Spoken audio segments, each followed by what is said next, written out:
This is a passionate interview with founder Julie Kuchepatov of Seafood and Gender Equality. We talk about the traditional and modern roles of POCFs, the importance of our contribution to the industry, and why we matter.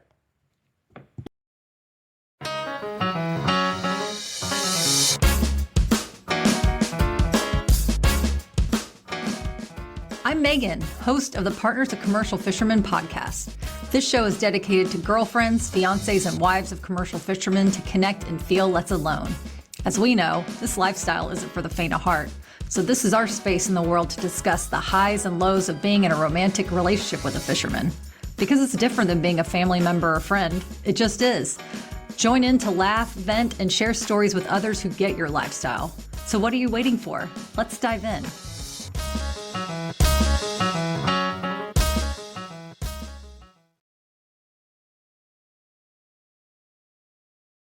Hello, and everyone. Welcome to another episode of the Partners of Commercial Fishermen podcast. This is a very special episode because we have Julie Kuchepatov. I'm so sorry. I just totally messed that up. Julie Kuchepatov. Julie Kuchepatov. There you go. You got it. I love Julie, and I'm going to master her last name. Okay. Julie Kuchepatov, who is the founder of SAGE, which stands for Seafood and Gender Equality. And according to the website, because it's so beautifully written, it's an organization that promotes gender equality in the global seafood sector, leading to a more resilient industry, thriving communities, and abundant resources for future generations. That's right. Love it. Love it. So to give a little background, I had the pleasure of interviewing Julie from my blog on meganwaldrop.com when Sage was just 3 months old. So I'm really excited to dive in and see what's happened since then. This was back in 2020. Is that right, Julie? Yeah. Now that you're mentioning it, I kind of forgot about it, to be honest. So yeah, it was a long time ago. So almost 3 years ago, I guess. It's amazing. And it's just, thank you so much for being here. I can't say that enough. Yeah, as I was saying right before we started recording, I feel in my own experience, a little conflicted within what the space of what does gender equality means for me as someone who loves tradition and loves being a part of like a traditional role of being a partner of commercial fishermen. And then there is the fine line of like, wait, what's going on? How do we improve everyone's lives so we're all feeling like we're being respected and things like that? So are you currently talking with us from Portland, Oregon? I am in Portland, Oregon. It's overcast. It's fantastic. It's beautiful weather today. That's amazing. It's hot AF here in the South, which, we embrace it, but totally different worlds, but I love it. Yep. So, okay. I wanted to talk about the first time we chatted. So the first time that we connected was I posted a story about me helping Chris in the boatyard, and you had messaged me and asked if I was getting paid for it. And I was like, yeah, actually I am. But at the time when he asked me, well, do you want to get paid for this? I thought, no, I'm not. No, you don't have to pay me. You do so much work. This is the least I can do to help our household with our fishing business, until I started actually working the traps. And I'm like, this is hard AF and I need to get paid for this. And thank God that, Chris initiated this conversation, because I probably wouldn't have even brought it up to him, and it would have just built resentment within my soul and not have been good. So you really kind of opened that door for me, and to think, oh, wow. Okay. It's especially with women in our industry, we are thrust upon more work than we even know what we're getting into. Honestly, I didn't even think I would like the traditional role of being a wife and a partner until I was kind of forced to do it. I'm like, well, who else is going to make these nice, healthy dinners? Who else is going to do this? All this work. Luckily, I like it, but at the same time, I'm like, I wasn't planning on this. I am an independent woman. So with that can of worms open, I would love to go more in depth in the fishing industry and actually ask your experience and what you've witnessed within your world, because you've been in this game for a long time. Maybe not so much with Sage, but with anything that has to do with seafood. So if you could just, anywhere you want to start, the floor is open.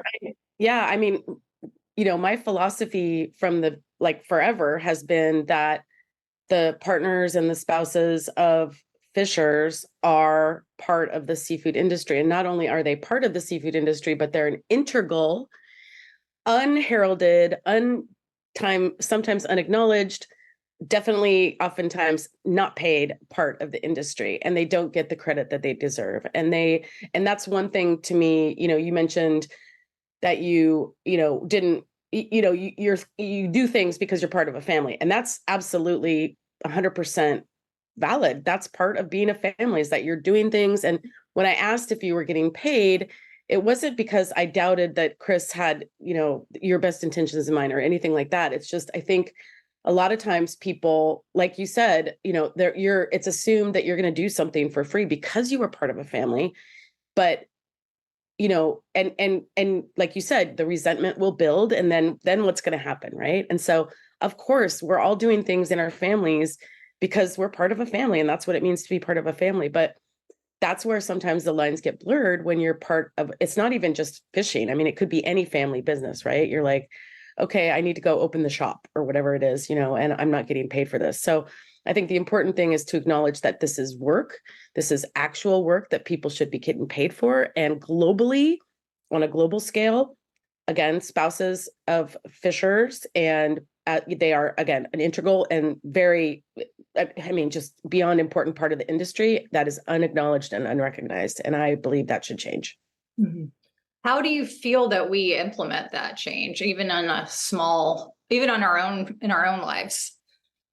Ask to be paid for your work. I mean, if you're doing something that's part of the business, ask to be paid for it.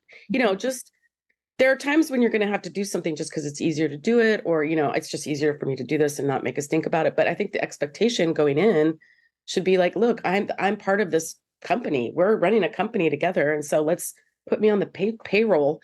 How do we do it? It's really hard to talk in generalizations around the global seafood industry and the sector, because there's so much culture, and you mentioned tradition, that comes out of these fishing, lifestyles and the fishing traditions. it is a cultural thing. And so you have the culture, you have the traditions. When all that gets mixed up together, then you have the I guess the gender equality piece thrown in there. It can be a real sticky situation. So there's no one solution I can offer. But in your case, or in the case of some of the people in, let's say, American fishing families, I think there should be there shouldn't be the expectation that you're going to do something for free just because you're part of the family. Yeah, I hear you for sure. That also translates into, I was always surprised when I learned that a lot of fishermen do not get paid for doing yard work in Bristol Bay. They're just expected to work. That's part of the job. Like, you're not getting paid, you just get paid for your catch. And I'm like, wait, what? Your body's deteriorating with every trap you lift, or every rope or whatever, every line you tie. So it just, it's a tough one. That's the thing. It's like, it's not even, oftentimes it's not even an issue of a gender. It's, people should be paid for their work, period, regardless of their gender. And I think about sometimes when I fly, I read that, flight attendants, they don't start to get paid until the doors of the plane are closed. Like, how is that fair? That they're all the time they spend walking to the airport, going through security, giving people drinks in first class or whatever business class, that's not paid labor. And so ultimately, we are living in a system called capitalism, and that's what's dictating why your fisher is not getting paid when he's hoisting traps and deteriorating his body, or why the flight attendant isn't getting paid until the doors of the plane close, which I think is absolutely ridiculous. Like, how can you even? Wow, I don't get it. Yeah, that's like. And then the plane gets canceled, and then what? They don't get paid. I don't know. I have never asked a flight attendant. So if there's any flight attendants out there, I'm sure, let us know what the stitch is, because I think it's just, again, we're all living under a system that prioritizes labor differently and unfairly generally. So that's That's what I can say about that. Right. That's a good one. Okay. So your career has always centered around sustainability, but since the start of the pandemic, you brought from what I could tell in the public, you've brought a gender equality into the mix. I would love to know, what was the turning point for you to branch off in this direction to essentially become now a pillar in the community? Congratulations, by the way, snaps all day long. And why is it so important for you? Why is gender equality so important for you, Julie? Yeah, that's a great question. Well, you're right. So I worked for many, many years on improving the environmental responsibility or environmental sustainability and then social responsibility of fisheries, specifically salmon fisheries, and specifically in Russia. So I was very involved in getting these fisheries involved in environmental this kind of improvement and sustainability initiatives like the Marine Stewardship Council, and then later what's called fishery improvement projects. And those, of course, generally, well, they didn't at the time have many considerations around social responsibility, and things have evolved since I was doing that work. And now a lot of there's a lot of efforts and initiatives to address social responsibility in fisheries and in seafood and aquaculture. But those are really, so what I found was they're very much focused, and rightfully so, on the instances of forced labor in seafood supply chains. And so this really started in about 2014, when there was a series of bombshell articles that came out in the Guardian newspaper and in the Associated Press around forced and child labor in shrimp supply chains. And I think it was in Thailand specifically. And so the environmental sustainable seafood community was like, wait, we have to actually start to think about people behind our food, our seafood. And I was already kind of on that evolution in thinking, because I was also having a difficult time in the work that I was doing. We were looking at the biological systems and the social systems separately, and actually they're very much related, right? So people are stewards of the environment. If people aren't taken care of, then how can we expect them to take care of the environment, and vice versa, right? It's all very much intertwined. And so in 2020, I lost my job as part of a massive layoff at where I was working due to the pandemic, to the COVID-19 pandemic. And I thought, now's the time for me to, I think, start something on my own, because frankly, I was done working for other people. I thought this is a time of great challenge. And, during these times, I think some people kind of rise up, and I felt like this was my time to rise up, and I'm going to do it. And, I also felt at the time that we were doing a lot of these, I felt we were repeating the same things, trying to make these improvements in global fisheries that things weren't happening fast enough and more broader, right? Like there was very narrow focus, and it was taking a real long time to even get a smidge of a change happening. And I thought, when you look at the Sustainable Development Goals, which are the United Nations Sustainable Development Goals, which like they sound, and they're by 2030, we will have, attained gender equality. We'll have decent work. There's 17 or 18 of them. I think it's 17 of them. And the one that we've been all gunning for was SDG 14, which is life below water, right? So life below water, anything happening in the ocean is something that our focus, and by I mean the sustainable seafood community. So we're focusing on what's happening in life below water, but we're falling very short of that goal, the SDG 14.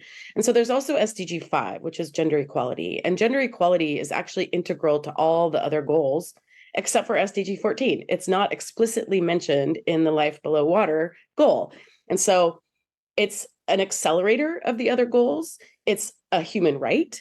And so why aren't we thinking about how can we try something potentially different in trying to achieve this SDG goal 14 by integrating gender into it? Because like they say, it's an accelerator, it's an enabler of all the things. And not only that, there are 50% of the people involved in seafood production are women. So you think, okay, that's equal, right? Well, it's not, because we are not in management, participating in discussions around management of these precious resources. We're not acknowledged as integral to the things that are happening in these fisheries and in these fish farms. Our knowledge is not and our skills are not again, acknowledged. And so I just thought, this is a way potentially through the gender equality lens to achieve our goals faster and actually taking into account 50% of the population that's being unaccounted for right now. And so spurring the evolution of the sustainable seafood movement and that sounds really grand and like almost impossible, but that was the thinking behind starting Sage and why I decided to take that route. And honestly, I think in the question you asked why gender equality when you were focused on sustainability, right? But the thing is, sustainability includes gender equality, because you can't be sustainable when, again, you're ignoring 50% of the people that are involved in bringing this seafood to your shelves and your tables. Absolutely. I just want to pause and say how much I really love being in your presence and just chatting with you. And I got to meet Julie in Boston, which we'll get to later. And I just love being around you. You just make me feel good. And I know that our listeners will feel so too. Okay. Heck yeah. Because this is all about us. I mean, we're in an industry that is very underserved. We need to understand our worth and to understand our strengths inside, even though it can be really hard when we feel that there are so many dangers around to think about, with our loved ones. Yeah, I mean, that's one of the very first things that I did when I launched Sage in 2020 was I launched it, and then I got several emails. And one of the emails was from, I don't know if she was a fisher herself or a wife of a fisher, but anyway, she's in the industry regardless. And she said, we're dealing with so much right now. Like, we're literally trying to survive. And so I don't have time to think about gender equality. I was like, oh, you should. Yeah. It might help you deal with those other things that you're dealing with, because they're all intertwined and interconnected and they intersect. Yes. So it's a little bit of a learning curve for a lot of people, myself included. I don't know everything for sure. I love that you mentioned that, because I feel that there are a lot of misconceptions about gender equality, as we've just discussed, and especially the word feminist. And I wanted to know how you approach that. And for somebody who thinks like, I have bigger worries on my mind, what is something that would be easily digestible and not feel like a threat to their current situation? Yeah, I mean, this is what I think about that. So for millennia, who's been leading everything, right? It's been mostly white dudes, right? Heterosexual white men. And we're in a big mess. The planet is a mess. Our existence as a nation is a mess. And I'm talking about the United States. That affects things globally. Everything that's happening globally is also kind of really tenuous, to be honest. So we've been they've had their chance to do things. And so the minute you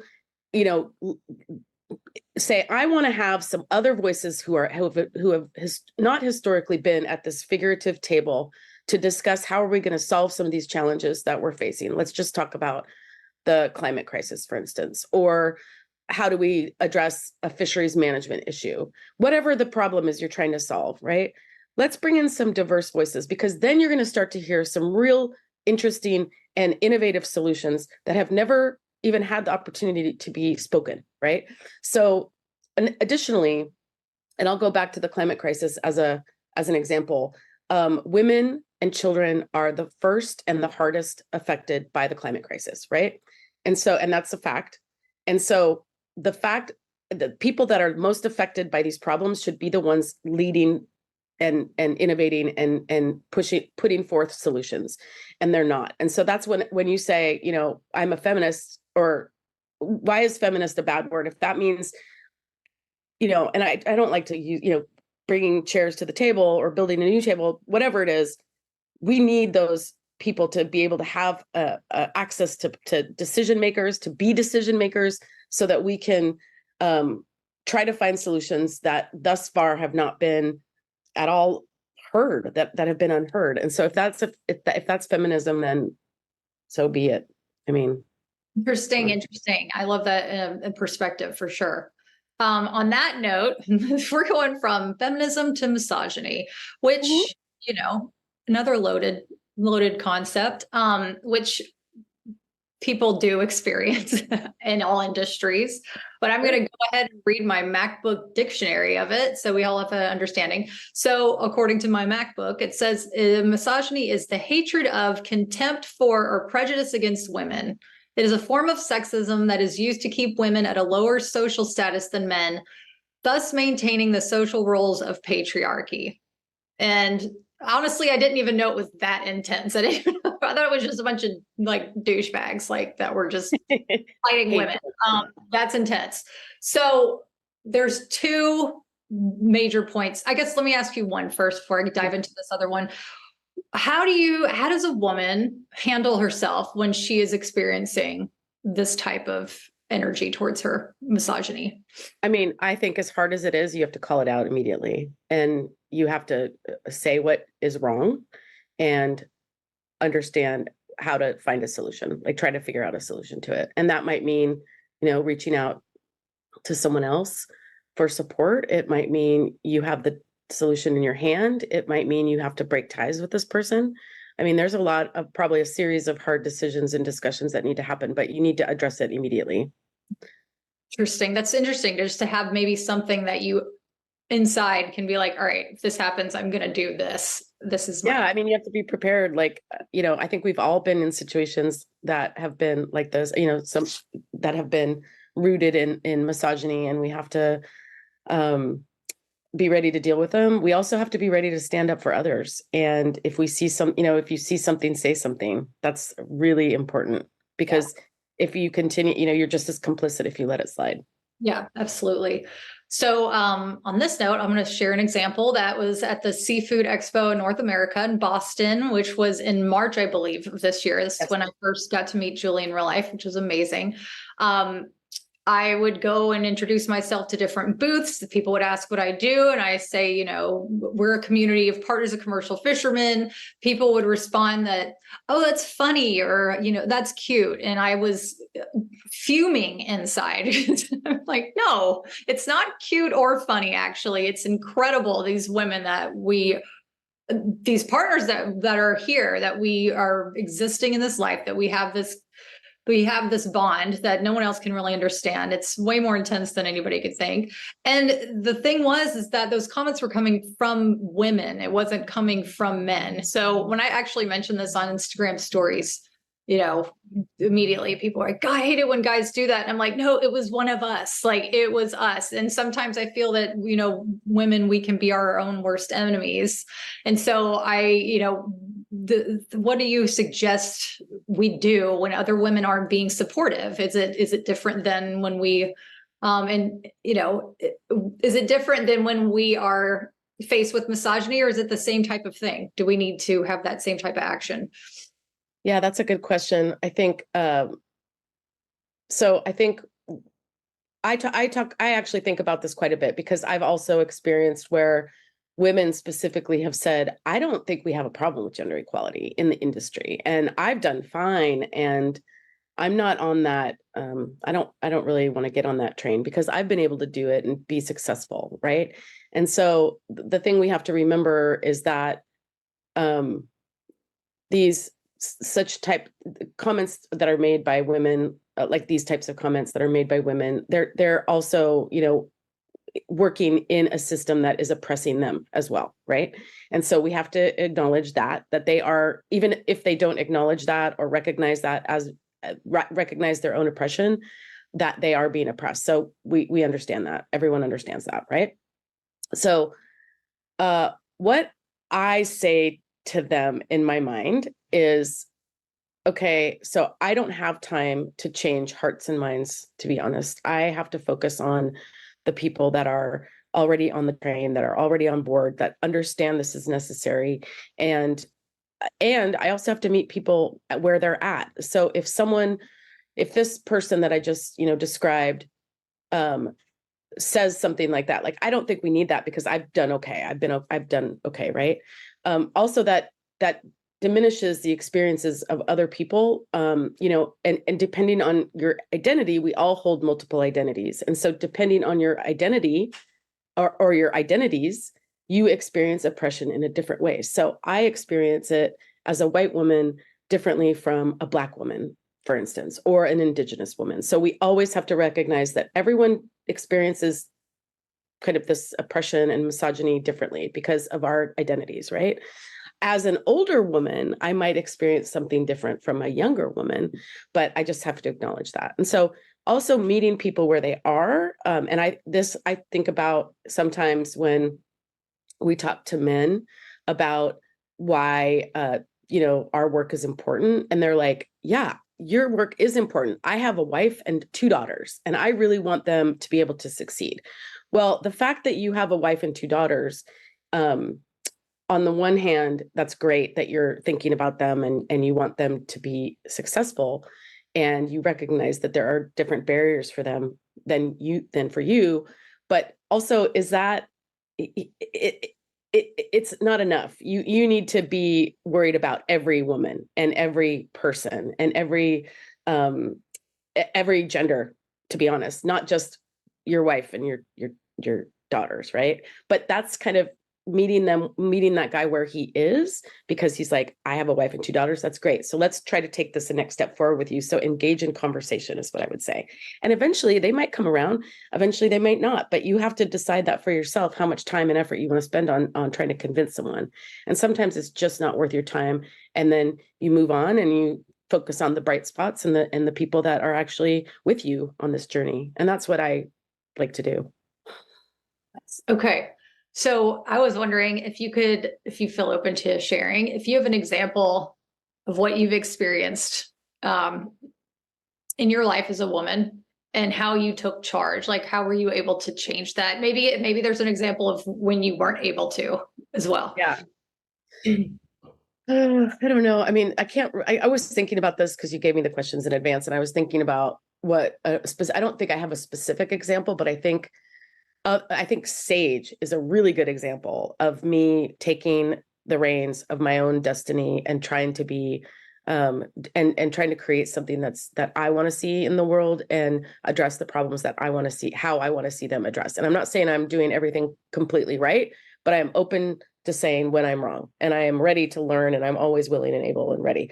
But I honestly, so for the majority, well, my entire career, I had kind of an archetype of a boss who was a older white guy, generally from a very well-off family, who was a president of an NGO. And that's basically, or a business. There was one business in there. And so that was basically who I worked for. And I was very content to be in the background and to be the engine running the train, kind of thing. And then after, again, I lost my job in 2020, I was like, I'm done with that. I'm going to take the reins and go forward and drive the train myself, because again, they had their chance, and I think they're failing miserably. And so someone figuratively needs to step up and try to do something different, because I think that's, the only way we're going to solve our way out of some of these messes.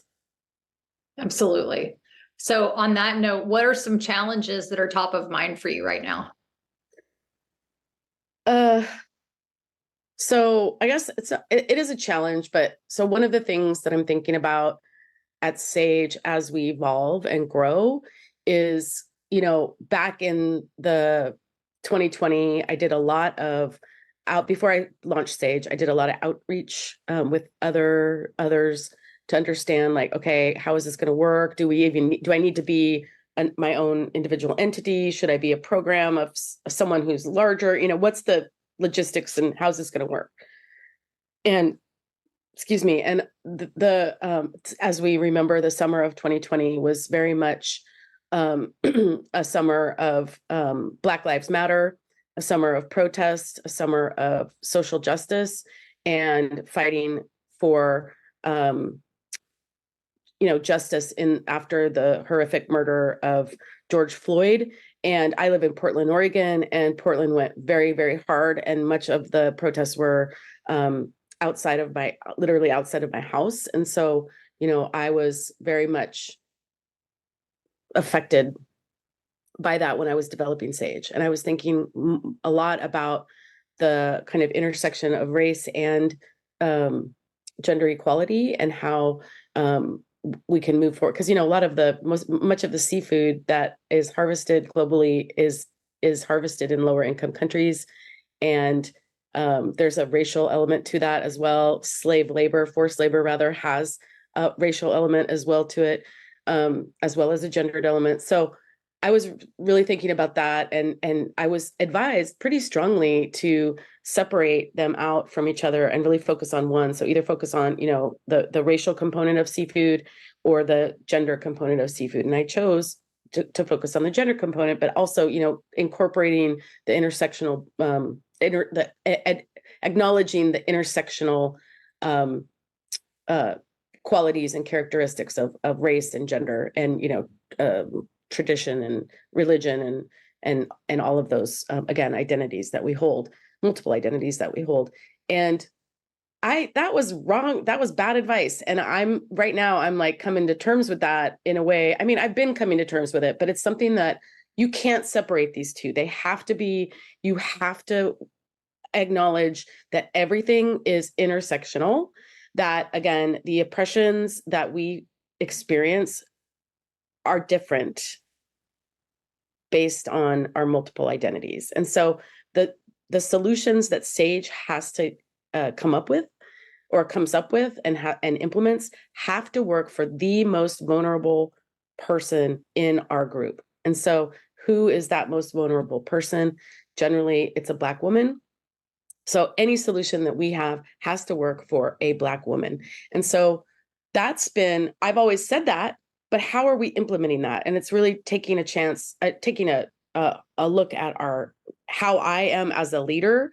White women leaders of nonprofits are notoriously also not the greatest and can be very problematic. So I have to look at myself. I have to look inwardly, how my bias, how just what I do. Am I being anti-racist, and is Sage anti-racist? And those are the challenges and the discussions that we're having at Sage right now. Well, just a few small things that you're taking on. I love it. NBD. Yeah.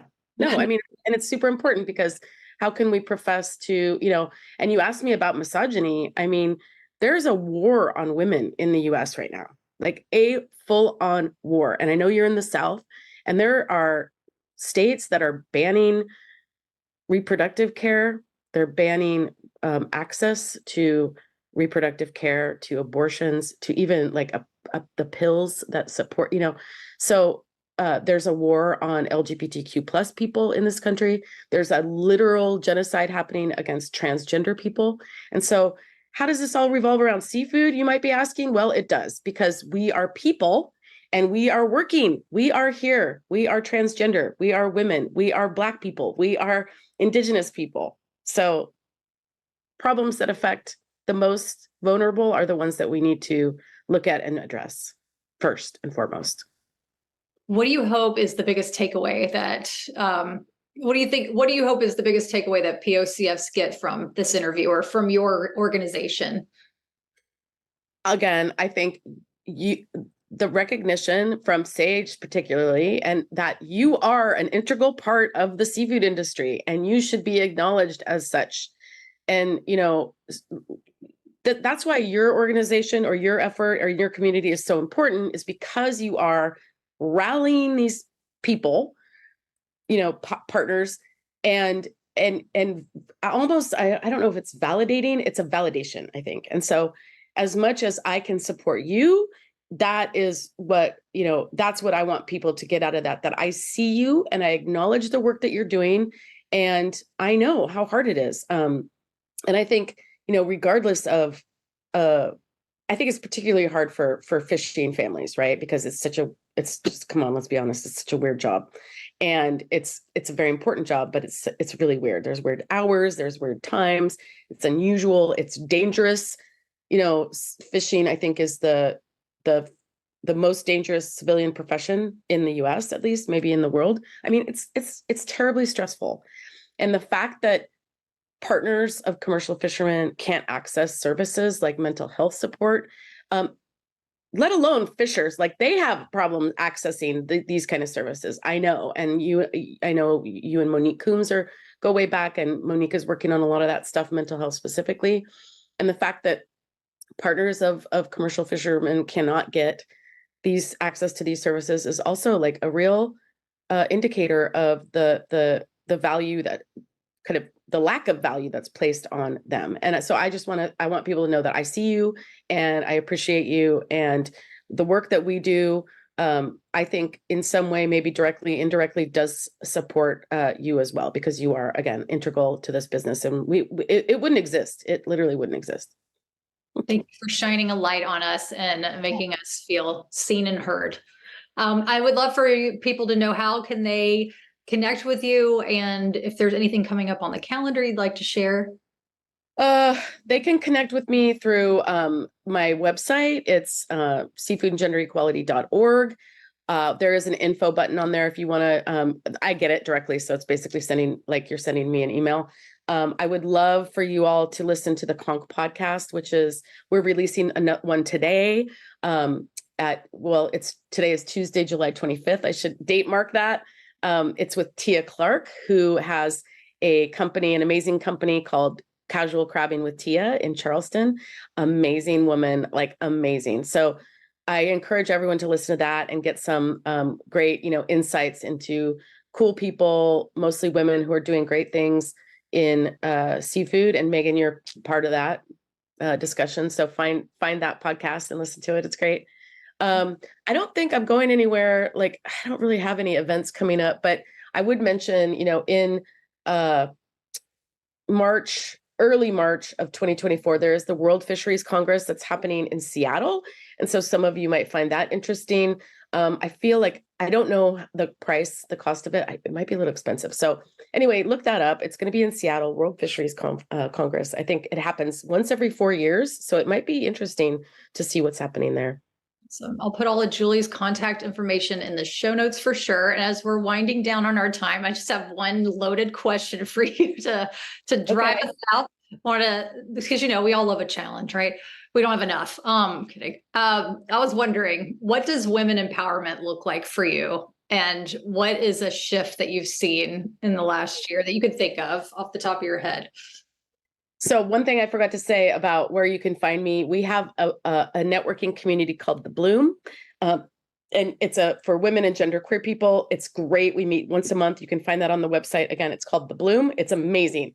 Everyone's welcome to join. Anywhere you find yourself in the seafood supply chain or whatever role you play, you're welcome. So what does empowerment mean to me? Empowerment means access. Access to resources, access to funding, access to financing, access to knowledge, access to tools. That's what empowerment means to me. And that's what we need, is access. Love it. Love it. You just totally put that cherry on top like a boss bee that you are, Julie. Thank you so much. Thank you so much, Julie. I hope we get to speak again, because it's just, of course, always such an inspiring conversation. So Julie Kuchepatov, Queen, thank you very much. Here's my crown. Thank you. Talk to you later. Bye, girl. Bye. If you want to connect with more POCFs just like you, join the private forum at meganwaldrop.com/private-forum. Or even better, if you want to hang out in real life, there's an all-inclusive POCF retreat happening this fall, 2023. Visit meganwaldrop.com/retreat-2023. And you can find both links in the show notes. We would love to meet you. Thank you so much for listening to the Partners of Commercial Fishermen podcast. To support our community, I'd love for you to join us by subscribing to this podcast, hitting the like button, and/or posting a review. And if you're a POCF looking for more resources on how to navigate this unique lifestyle, things from long-distance dating to motherhood advice, visit meganwaldrop.com. That's meganwaldrep.com. We can't wait to connect with you.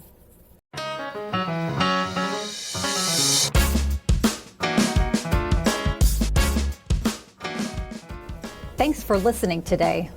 Being here means you're a part of the POCF family, and we wouldn't be a community without you. I'm Megan, and this is the Partners of Commercial Fishermen podcast. As always, much love, POCF pride, and remember, you are not alone.